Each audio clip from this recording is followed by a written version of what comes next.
strategic locations like Reng, Malakal, and Baliet, iRadio offers comprehensive coverage that reaches both urban centers and remote areas. Your partnership with iRadio ensures visibility across a wide geographic area. Don't miss out on the opportunity to amplify your message with iRadio.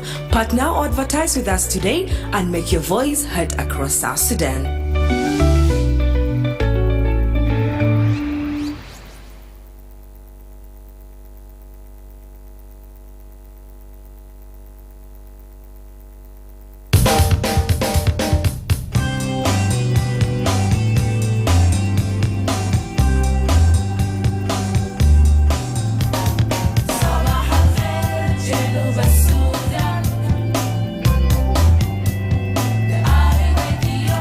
نتاكم في جنوب السودان.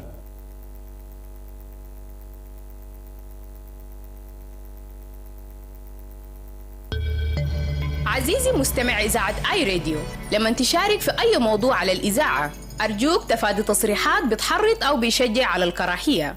إحنا بنشجع نقد بناء وآراء هادفة اللي بتهدف إلى توفير الحلول للمشاكل اللي بتواجه الدولة. إحنا ما دايرين ترويج للشائعات أو المعلومات اللي بتعتبر بأنها شائعة أو أغاويل. إحنا بندعو إلى رسائل السلام والوحدة بين مواطنين جنوب السودان. ده آي راديو، عينك على جنوب السودان. The Dawn on iRadio.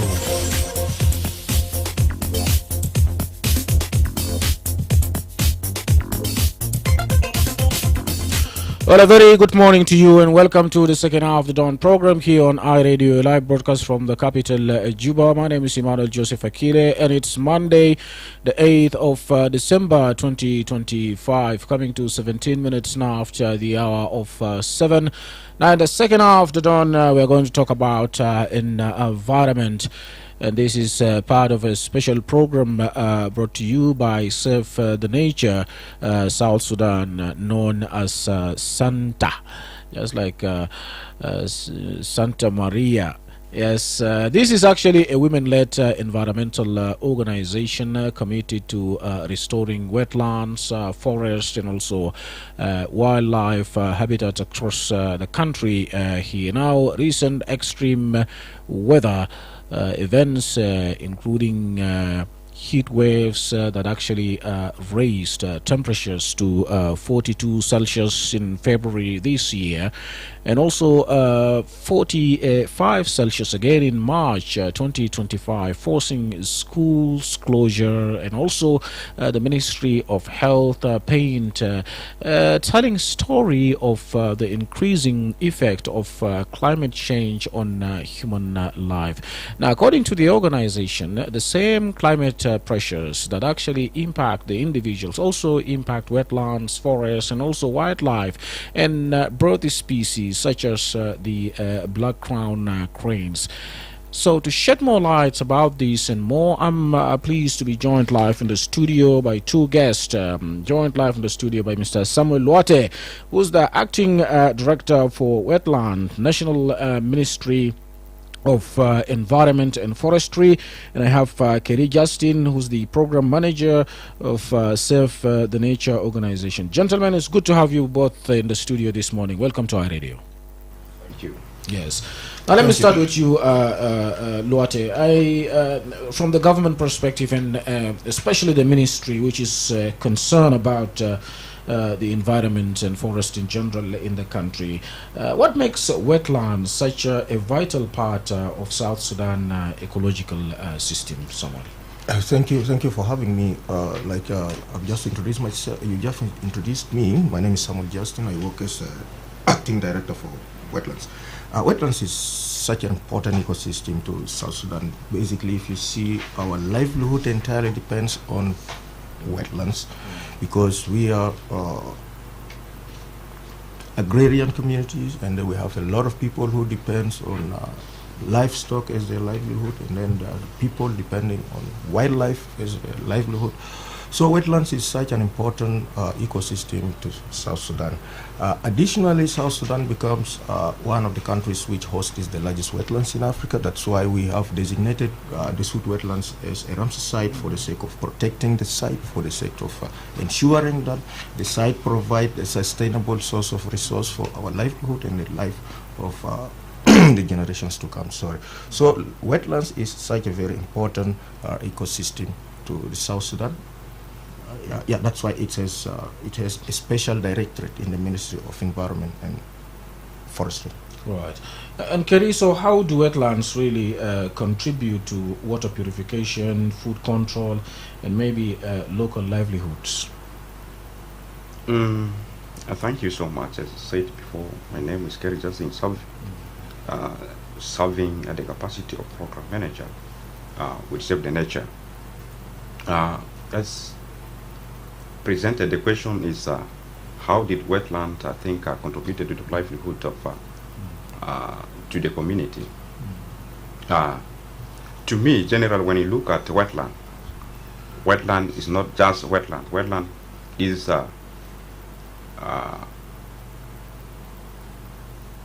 looking general, wetland is a home, and at the same time, home to the wild. I think is a home to is a habitat, I think, for all migratory birds and fish population and large animal, and therefore I think habitat. The habitat. Let me say generally, it's a habitat to all the animal and the human beings. I think who I think are conducting fishing and all that.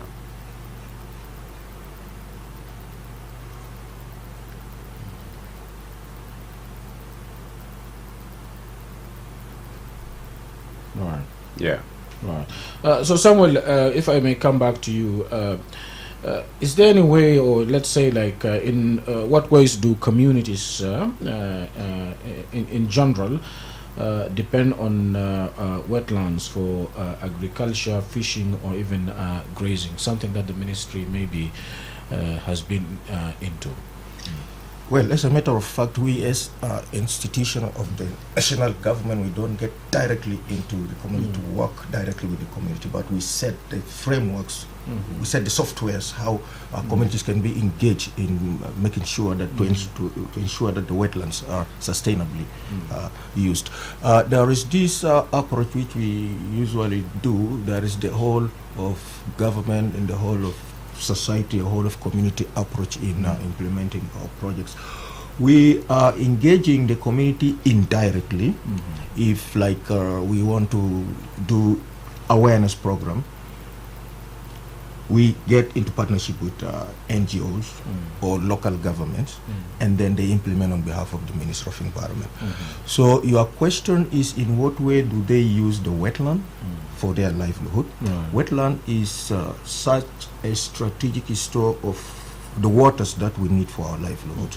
So if they are going to use the waters for agriculture, for example, like you said, what we do is we get into engagement with the institution responsible for usage of water. Then we let them know that the way this water to be used for agriculture should be in such a way that it is used sustainably. When I say sustainably, in terms of its quantity, in terms of its quality.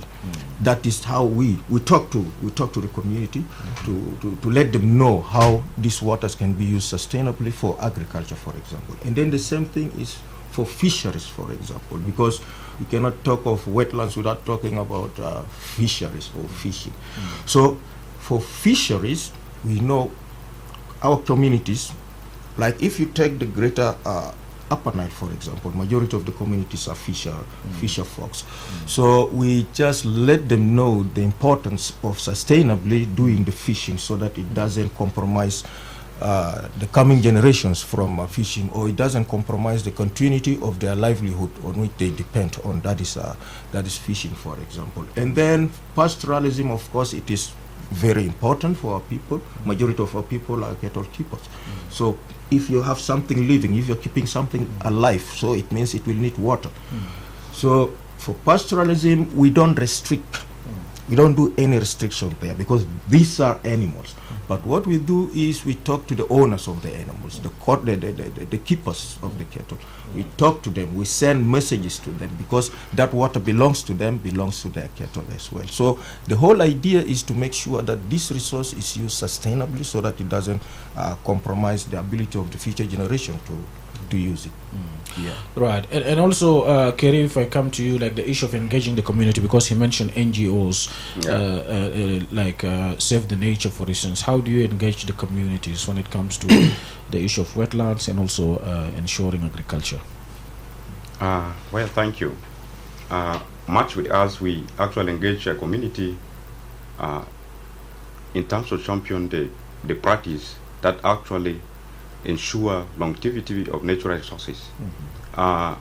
We empower them with the local community, and we empower the local community to create a sustainable solution, giving sometimes technology that are actually or practicing adaptation of renewal, let me say adaptation, practicing farming system that actually doesn't endanger the wetland. And also we support the community in the in practicing or using the wetlands sustainably, because we don't compromise with it. Tomorrow it may turn to be problem, I think, to the entire whole community or to the entire nation. We also engage the community in terms of awareness. Yeah, because we believe the wetland is a home to the habitats, the bird, the fish population, and the animal. So when you don't use it wisely, this may lead to the destruction of the wetland. And also, we have species, sometimes species which are very precious in this wetland. When we don't protect them, we may lose them. The life of this, the black crown crane. Yeah. All right. And Justin, if I may come to you again, we talk about climate change. How is the climate change really affecting South Sudan's, currently the South Sudan's wetland? Do you think the climate change is affecting it? How you do describe it? Yes. I think it is, because if you see, climate change, but it's by its nature, the effects cut across. Right. I've already said it affects South Sudan, affects our livelihood, affects the wetlands on which most of our livelihood depends. Right. So how does climate change affect wetlands? If we talk of climate change, we are talking about the climate parameters, including rainfall, including temperature, wind, the wind speed or wind current, and a number of parameters. So now, if there is a change in the temperature, either the temperature increases or the temperature reduces. For our case, currently now the temperature has gone up. So what happens if temperature increases for a wetland? Wetland is surface water. So if temperature increases, it means there is going to be increase in the rate, in the evaporation, or the rate of evaporation. Right. Water is going to get evaporated. So if the water is evaporated, it gets to the atmosphere, it means the water on the surface will reduce. Definitely it will affect the wetland, the quantity of the water available for the wetland. So if the quantity of the water available in the wetland has been reduced, definitely it will affect the livelihood and the lives of the peoples and the animals which live, which depends on the water, because the quantity of water is definitely going to get reduced. Secondly, if a lot of water has risen into the atmosphere, what happens? It will get into, it will condense and become cloud, and then it will be moved to another direction to fall as rain. So if it's falling as rain in another part, it means what? It means that part is experiencing rainfall which is more than it's supposed to be. So let me just concentrate on the wetlands, for example, losing water due to climate change. So if the water is lost, it means the water has been reduced. It means the number of people depending on that water now will be more than the quantity of water available for their livelihood or for whatever they are going to do, including the species like he just mentioned, the black crown. So if, you know, birds are very good biological indicators. If there is any change in their habitat or any change in their environment, immediately they respond. So if there is a decrease in the quantity of water on which they depend, they will migrate, and those are very important species for us.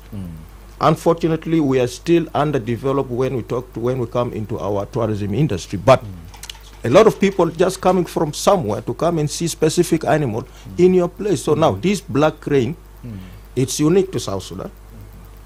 So someone somewhere will have to pay money to come and just see.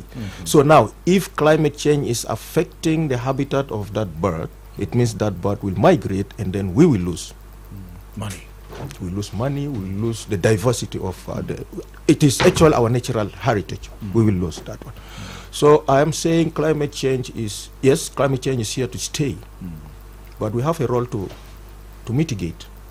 We have a role to adapt to.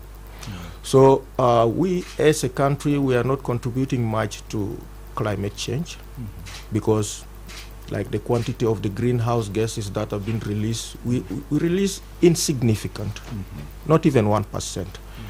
But we are affected the most for some reasons, including our incapability to adapt to the changes of the climate.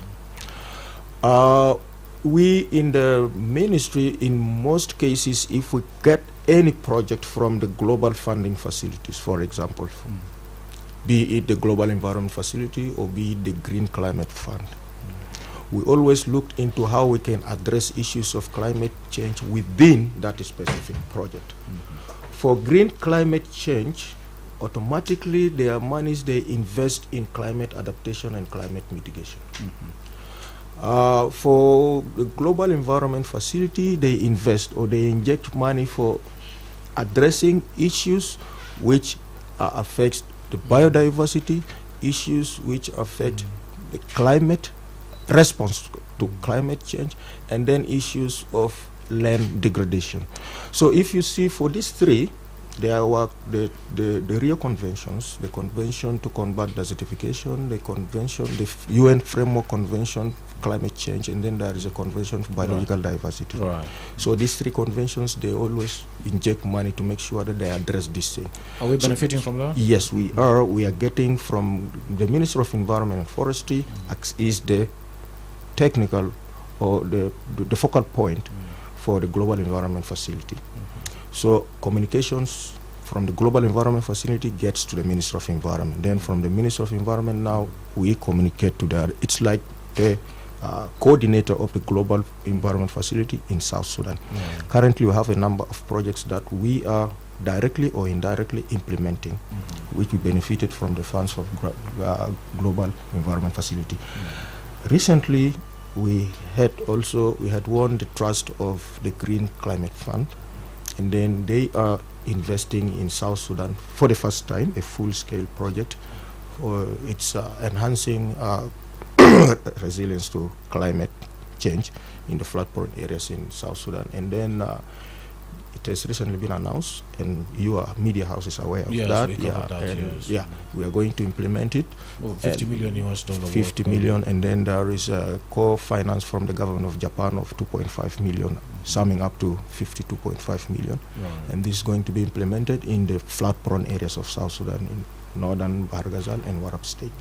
So you can see how we are doing this thing. Though we are not implementing it directly as a ministry, we are implementing it indirectly. We are using other agencies or other ministries. We're supervising, overseeing the whole. We are actually the overseer of all these things in the country, especially when it comes to climate adaptation and climate mitigation. I've just said that climate change affects everybody, so everybody is within this team.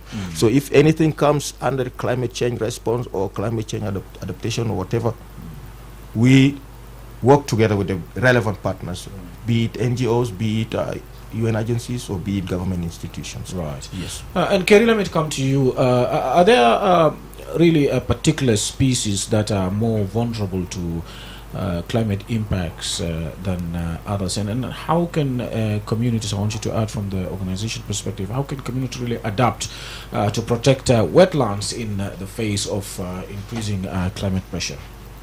Well, thank you. As you said before, we at SANA, when we look at what have been happening, I think in the last 2 seasons, which is I think Feb 2024, where the temperature rises, I think from 42 reaching to that level. And at the same time, early this year, March, where the temperature should reach to, I think, a level of 45, we actually say to a level where the Ministry of Health reached to officially the close of, I think, schools due to the extreme heat.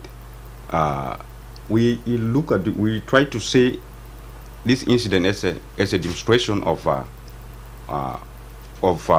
long, I think, it's a kind of a long distant threat, I think, to the public, as well as, I think, to the wildlife, as well as, I think, to the bird species involved in the country.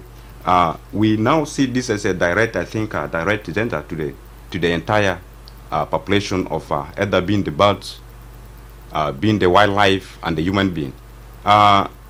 For us as SANA, Save the Nature, we take a position of, I think, of saying, if we take a position of training the community in terms of training the community or giving awareness on afforestation, and afforestation, it will help the community, specifically along the wetlands. So by doing this, we believe this will help to restore the precious species like the black crane. Yeah, because when we keep on destroying the trees around, we may end up losing all these species. So I believe, as we talk of, I think, a black crane, this is one of the species. And on the research we conduct, we have been, I think, on this. You may hear black crane is available in South Sudan, but if you confirm to from the relevant people, giving a clear picture of its availability is very, very hard to understand it. Yeah. Right. So. Right. And Luate, if I may also come to you, we'll talk about a little bit about this black crown crane habitat conservation status and also threats. Then what makes the black crowned crane unique, and why is it really important to South Sudan biodiversity? Okay, thank you. Yeah, to be honest, we haven't done any specific research to look into this black crane, and SANA has come with a very good initiative that they want to do that. And to my understanding, Minister of Wildlife is supposed to be part of this show, but unfortunately he did not show up for some reasons he might have. But I think from an environmental perspective, all species are very important. This black crane for South Sudan, for example, you won't find it anywhere in South Sudan. It is basically concentrated in the sweet wetlands. So it is unique to South Sudan, not to that extent, because I don't believe it is only for it's not endemic to South Sudan. It can be found anywhere where the habitat is suitable for it to stay. For us, it is important from that environmental perspective because it complements the diversity and the biodiversity of the country. So if we have something of that kind, that is already a natural heritage which we have to make sure that we safeguard it for generations to come, because keeping the natural heritage is our human obligation, not just a national obligation, because we want to make sure that it is not extinct. The future generation has to find it there. I don't know whether it is in the red list of the IUCN, but for me it's important. Yeah, it's important. Right. And Kerry, what are the biggest threats facing the black crown crane today? Maybe habitat loss, hunting, climate change, or something else? Well, thank you. The biggest thing I think that we are worried of is one. I think that one is human activity. As the human activity, I think, encroaching the homes or the habitat of all these, I think, species, we are worried that we may lose them. Two, we also look at the weather changes, like now the rise in this temperature. we believe as the wetland is drying, the habitat itself shall be lost. Yeah, there'll be habitat loss because this is a home and the feeding zone for all these, I think, are being the animal, being the birds, and the human beings at the same time. Yeah. Right. And Luate, let's talk a little bit about shared responsibility in terms of protecting the endangered species and also restoring habitat. So, why do you think, from the ministry's perspective, is really important for all of us as citizens of this country, even for government and conservation groups to really work together to protect biodiversity? Well, it's not only biodiversity. As long as all of us are in this environment, we're sharing the same environment. It means each and every one of us has got a stake in that environment. Each and every one of us has got a role to play to make sure that that environment or that component of the environment is protected. Solving environmental problems or protecting the environment is not a one-man show. That's always what we say in the ministry. Once we get an opportunity like using your media house, we always tell to the people that this is our shared responsibility. So if the government, the Minister of Environment and the government sets the policies, the regulations and the guidelines, and then there should be another institution which will implement or enforce the laws that have been set. The laws that have been set to make sure that our wildlife or the biodiversity or the black crane is not misused. We will have the communities who are within the habitat of that specific species or that biodiversity. Definitely they have a stake inside there. As long as they have a stake in the protection in that particular environment, they have a role to play to make sure that that environment or that biodiversity or wildlife is protected. We will have to tell them that, look, you are the owners of this particular species or this particular environment. You are the users, you are the owners. It means you are the ones to lead the protection of that particular place. But if we don't tell them, they will not know their role. They will think that this belongs to the government or this is the responsibility of the government. We all have responsibilities to do. We in the ministry, we set policies, we set laws and regulations, all these things. We do them. Right. And then there is other agencies which enforce them. And then there are other agencies which implement them. And then we have people who support us to make sure that what we have set is implemented, be it a policy or be it a plan or whatever. So there is that responsibilities are shared, unless we don't tell them. But we usually tell. Right. Like now we have SANA on board. If we want to do something, they are interested in this black crane. They already have the initiative. So what we do, we tell them now, SANA, look, this thing is supposed to be done this way, and then you go and talk to the community about this thing in this way. Yeah, this is how we look. So we all have responsibilities. Right. Shared responsibility. And since you mentioned Sana, Kerry, let me come to you. And he earlier, Luate talked about the role. So I want you to tell us the role that the communities can really play in really restoring wetlands and protecting endangered species, and how is Sana really engaged in this? Well, thank you so much. I think for that.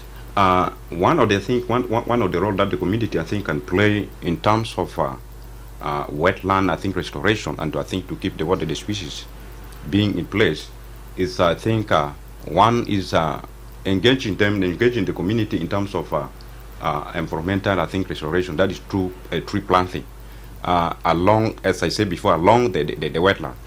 Two, I think also the local authority, the stakeholder, that I think has a role to play. Being the chief,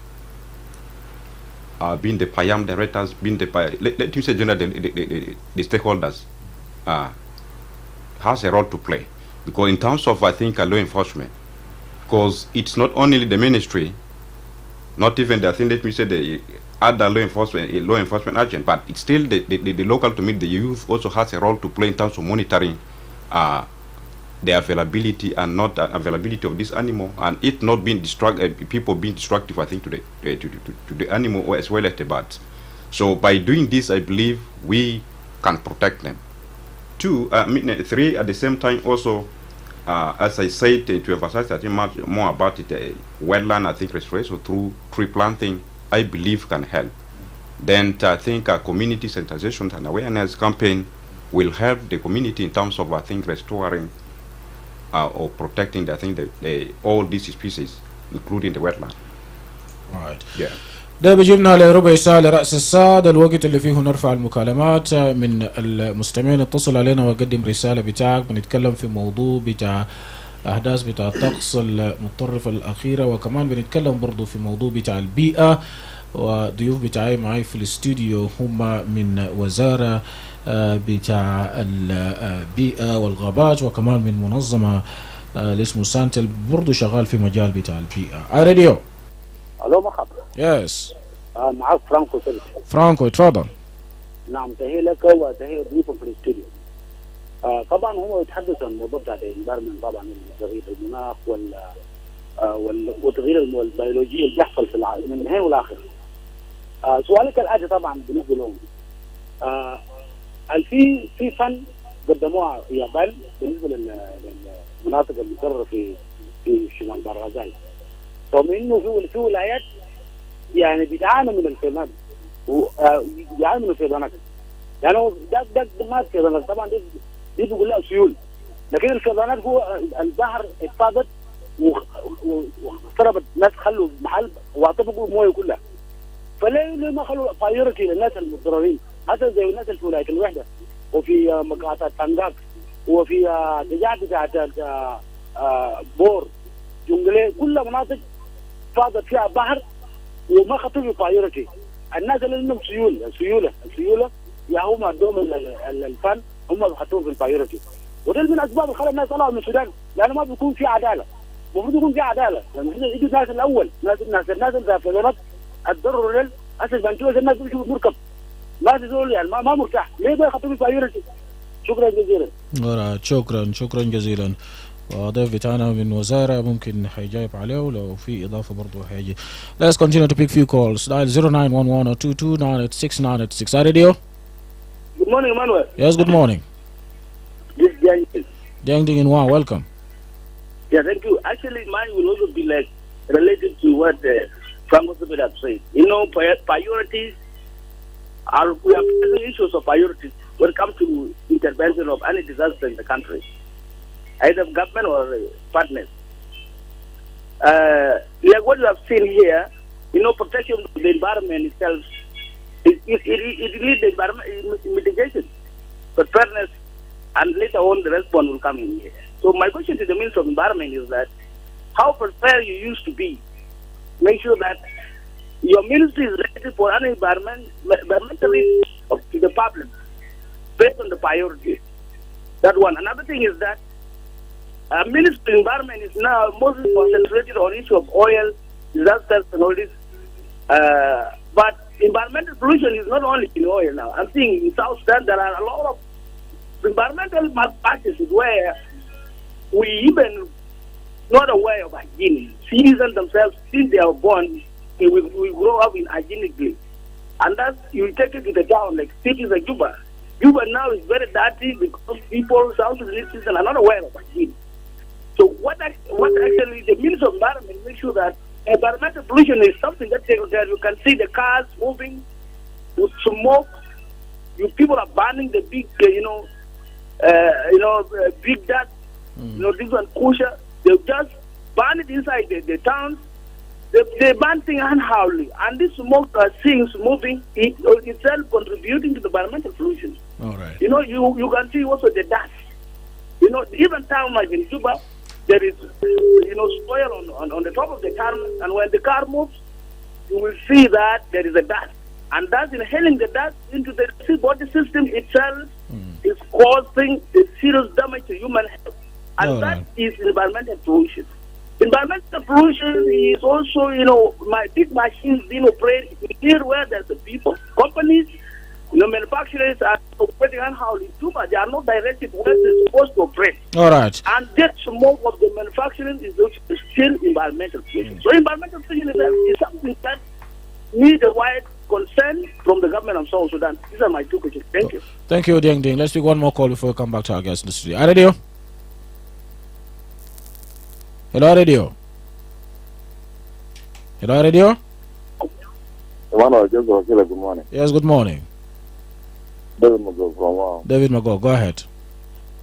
Well, let me welcome just the studio, and I have around 2 questions. Number one, if the ministry really know the meaning of environment, if they know it, then they would have even start with the Juba city. If you can go around, there are a lot of villages around. People are throwing containers, and they are not being enforced by the enforcement law to the prison. Where is your role here at the ministry? Don't talk about South Sudan. Talk about the ministry by itself. Starting from Juba, then you come to the country. Number one. Number two, by keeping the environment clean and even have a climatic system, people are cutting down trees, and you cannot tell that person to plant a tree because he is a soldier who is paid for a year without salary, and he deserves to cut down trees to make it charcoal for his family to get food. As the people are concerned, what will you do about it? So you should have to be connected to the Ministry of Finance. Lastly, awareness team is very reaching the remote areas, talking about the environment. If you can come now and call a meeting about the environment, and the World Food Program call a meeting, many people will go to the World Food Program meeting. They will not attend your meeting. Why? Because they don't know the meaning of the environment. Can you come down closer to the citizen? Instead of being closer to the politics where you talk on the radio and you don't come down. South Sudan is not Juba. Can the Ministry of Environment think about this? All right. Thank you. Thank you very much. You have a number of calls, but because of time, we cannot actually pick more. We have about 9 minutes to respond to the questions. Gentlemen, most of the questions are directed to the ministry, so you can sum them up. You can respond to all of them at once, and then maybe later on, Kerry can add something before you can wind up. Go ahead. Yeah, well, thank you. I want to thank all those who have dropped their questions to the ministry. Yeah, that is a concern every citizen has. I remember right on the date when it was when there's that joint press release between the ministry and WFP in regards to the global to the Green Climate Fund money that they have given to South Sudan. A lot of people talked about this issue of priority, and that why is this project going to be implemented in northern Barghazal and Warab but not other places. And I remember the Undersecretary clearly put that we have other funding facilities which are funding greater Equatoria, funding greater Upper Nile, funding greater Barghazal. So, you know, the thing is, those funding mechanisms, they map the country first, and then they say, look, since global environment facilities injecting money in Eastern Equatoria, for example, then our money, we will not again go and inject in that same place. Our money will be injecting in other places. In Upper Nile, this is Great Upper Nile. By default, this is the most affected region if it comes to flooding and issues of climate change. But there are a number of organizations, be it humanitarian or otherwise, they are investing in those areas. So that's why we are being constrained by again investing or injecting money in Greater Upper Nile. Then they actually say it has to be implemented in another place where there is no intervention of a global funding mechanism within the climate change aspect. So it's like a response to climate change has already been happening in Upper Nile, Greater Upper Nile, but not in Greater Barghazal. So that's why this fund came, and then we were like, it has to go there to be implemented there, because already there are some organizations, there are some funding being injected in the other states, including the Greater Equatoria. So it was not the ministry deciding on that. The ministry was constrained also, was conditioned that you have to accept this money or this project to be implemented in these states, because also they are affected from climate change. Also they are affected. And then the issue of pollution, that is true. Like I said before, response to climate change, or not climate change per se, but environmental management is not a one-man show. everybody has to participate in cleaning. Everybody has to participate in preventing pollution. So he might be right as to why people don't know how to prevent pollution. The Ministry of Environment and Forestry is a national institution responsible for setting policies, laws and regulations, those legal frameworks. And then it is the state government now to implement those policies or those plans, including plans to prevent pollution. So we cannot come up to Juba City Council, for example, and say, look, this has to be done like this. Juba City Council comes to us, and then we give them the technical guide, and then they implement. And this has to happen between us and all the states. And in fact, we do the communications with the states. If we want to, environmental problems are not the same all over South Sudan. They are different. Issues of deforestation, for example, if you can see deforestation in Western Barghazal, for example, we don't go from here and start doing the tree planting or the reforestation, but we communicate to the government or to the state government. And then we see, okay, if we have the money, they'll say, look, these are the money, please implement the reforestation project in, so that we can bring back the forests that have been deforested. For example, issues of desertification in Eastern Equatoria, we don't go there, but we communicate to the state government to implement how we can prevent desertification. So it is not our mandate to go to Juba and start doing the cleaning. The last question was, we are not able to clean Juba. Why should we talk about South Sudan? Which we are not. It cannot work like that. It's not set to work like that. So if we are working, we work the softwares. We communicate with the national institutions, and then we establish communication with the states, including Juba, to do the work. There was also a question of awareness, the issue of awareness and going deep down to the villages. Like what he mentioned, like if you bring WFP to conduct an event and then you bring Minister of Environment, they will go to the WFP because they don't know about the environment, the issue of awareness. Yes, yes, that is correct. Awareness, how do we do awareness? There are a number of ways for us to do the awareness. So we usually communicate these to the institutions at the county or the state level. And in most cases, it is national NGOs who do the environmental awareness. Now, your media house is hosting me, and I'm supposed to do, for example, if I'm doing awareness, and including what I'm saying right now. So you can imagine how many people understands the language that I do say. You see that? So I can use your media house to do the awareness, but the reach will not cover the whole South Sudan. So it will be effective that the awareness is done at the local level. We provide the materials, and then we give the messages, and then the people down, they do the awareness. And this is how it is working. Right. Yes. Right. Thank you for that. Kere, you would like to add something? Yes. Yeah, I definitely add something, yes, because the question has been thrown, I think, to the ministry, the representative, I think, from the ministry, but I still have something to say. Yes, indeed. There are two key points that I think the colleague has presented about the issue of environmental pollution, which is within the Juba, and I think South Sudan is at large. Then two, you talk about the tree, let me say the deforestation, which is also taking rampant deforestation, which is taking place within the country. I also want to, I think, add this to the listener. You see, doing this is a collective responsibility of everybody, every individual, because taking at the part of deforestation, let me say, you see, every tree we are losing life, because tree itself is life to human being. The oxygen we breathe is coming from it. Two, the tree itself is, I think, food to the birds and animal.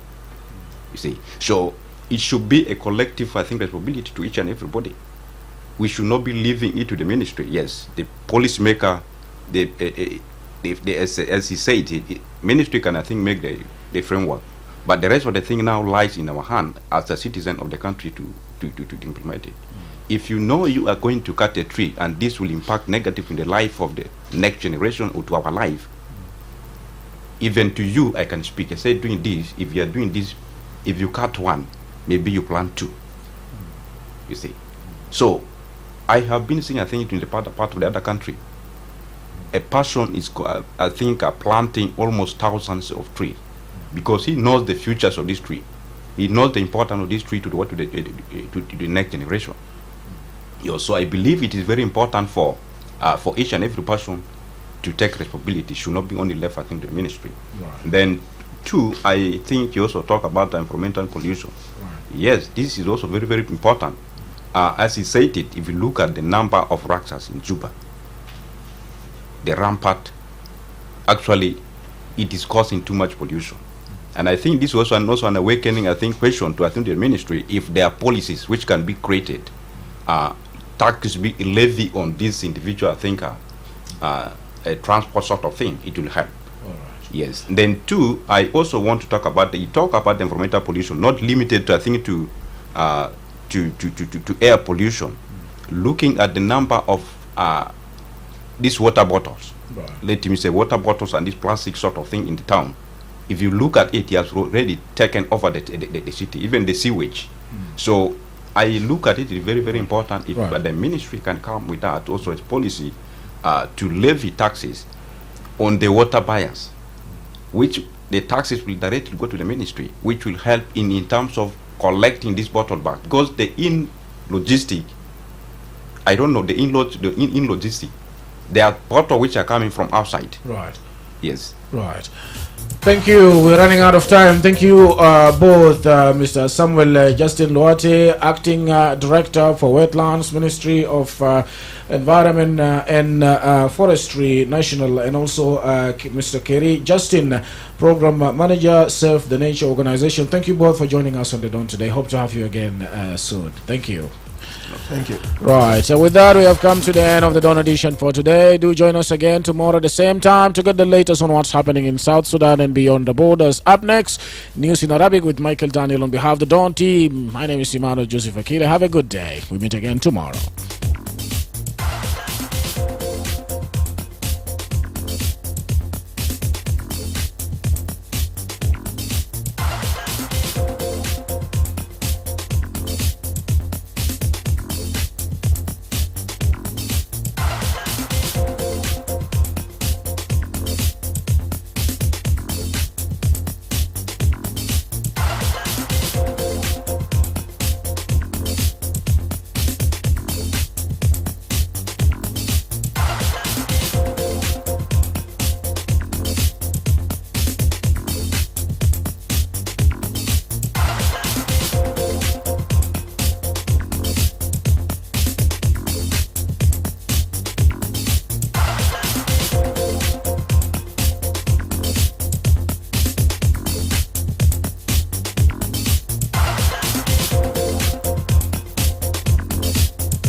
على الهواء وعلى الإنترنت.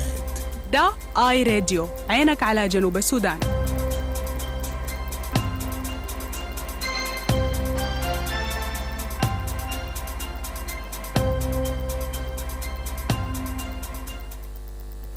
أهلا ومرحبا بك مستمعي راديو. ده ضمن نشرة الأخبار، لكن بنبدأ بأهم العناوين.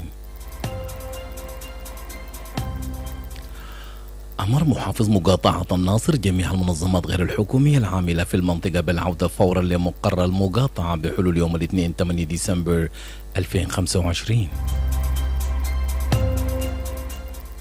دشنت وزارة التعدين بوابة إلكترونية بتهدف لتسهيل إجراءات الحصول على تصاريح التعدين في البلاد وتقليل التأخير.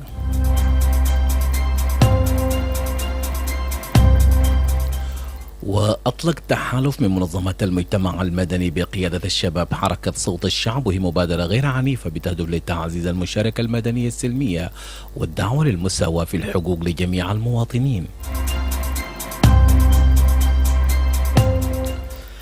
دي كانت عناوين الأخبار، والآن لتفاصيل النشرة بيقدم لكم مايكل دانيال.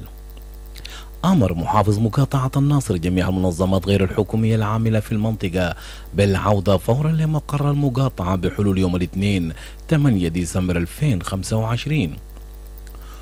وبيطبق هذا التوجيه اللي وقعه المحافظ جيمس جاتوي جوك دينغ الإنذار الإداري الأخير اللي أصدره حاكم الولاية بتاع تعالي النيل جاكوب دولار روت، واللي بيلزم جميع المنظمات غير الحكومية بالتوجه لمقر المقاطعة خلال 48 ساعة.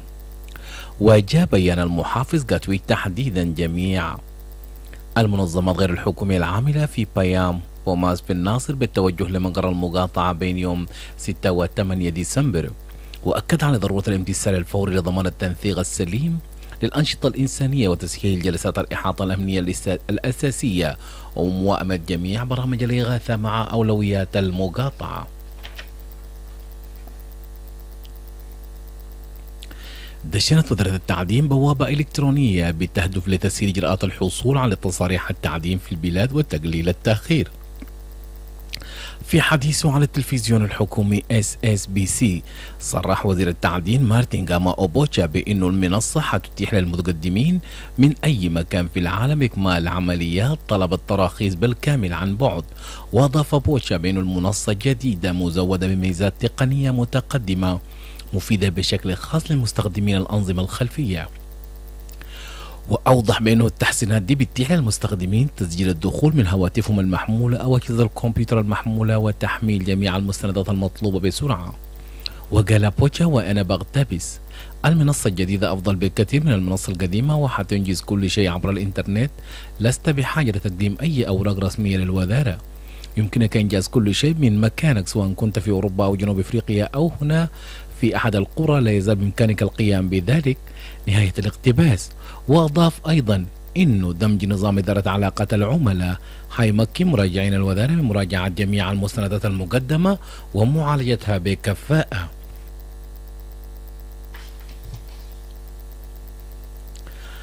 أطلق ائتلاف من منظمات المجتمع المدني بقيادة الشباب حركة صوت الشعب، وهي مبادرة سلمية بتهدف لتعزيز المشاركة المدنية السلمية والدعوة لحقوق متساوية لجميع المواطنين. ووفقا للمنظمين في صوت الشعب هي عبارة عربية بتعني صوت الشعب، وهي حركة سلمية غير ربحية وغير حزبية أسست للتأثير على السياسات وتعزيز عملية صنع القرار العام وحشد المواطنين للعمل الجماعي. في حديثه خلال إطلاق الحركة قال بول دينغ بول ناشط في المجتمع المدني ورئيس منظمة انتربيت جنوب السودان بأن المجموعة حتركز على المشاركة السلمية من خلال الحوارات والوساطة وبناء القدرات والمناظرات العامة وأشكال العصيان المدني مثل التقاضي وتقديم العرائض. وأضاف أن الحركة بتهدف لتوفير سبل سلمية لمعايدة الظلم دون اللجوء إلى العنف. وقرب بول دينغ بيان المجموعة في جوبا امبارح. انت لسه قاعد تستمع للاخبار بالعربي من اي راديو، لكن نمشي نستمع للاخبار الاقليميه والعالميه. ظهر رئيس بنين على شاشه التلفزيون ليطمئن مواطنين الدوله الواقعه في غرب افريقيا بأن الوضع اصبح الان تحت السيطره التامه بعد محاوله انقلابيه في وقت سابق من يوم امبارح. ونقلت هيئه الاذاعه البريطانيه BBC عن باتريس تولون قوله بهدوء: أود أن أشيد بروح الواجب اللي أصرها جيشنا وقادته اللي ظلوا مخلصين للأمة. وأعلنت الحكومة إنها أحبطت التمرد بعد ساعات من إعلان مجموعة من الجنود سيطرتهم على السلطة عبر التلفزيون الوطني. في مكان تاني، رحبت روسيا باستراتيجية الأمن القومي الجديدة للرئيس الأمريكي دونالد ترامب، واصفة إياها بأنها متوافقة لحد كبير مع رؤية موسكو. وبتشير الوثيقة المكونة من 33 صفحة واللي كشفت عنها الإدارة الأمريكية في الأسبوع ده إلى أن أوروبا بتواجه محو حضاري ولا تصور روسيا كتهديد للولايات المتحدة الأمريكية. وذكر تقرير مكافحة النفوذ الأجنبي أن الهجرة الجماعية ورفض ما يسمى بممارسة الرغابة اللي بينتهجها الاتحاد الأوروبي كأولويات أخرى كان من العديد من المسؤولين والمحللين في الاتحاد الأوروبي قد انتقدوا هذه الاستراتيجية متسائلين عن تركيزها على حرية التعبير وشبهوها باللغة التي يستخدمها الكرملين. انت لسه قاعد تستمع للأخبار بالعربي من آي راديو، لكن نرجع ونذكر بأهم عناوين الأخبار.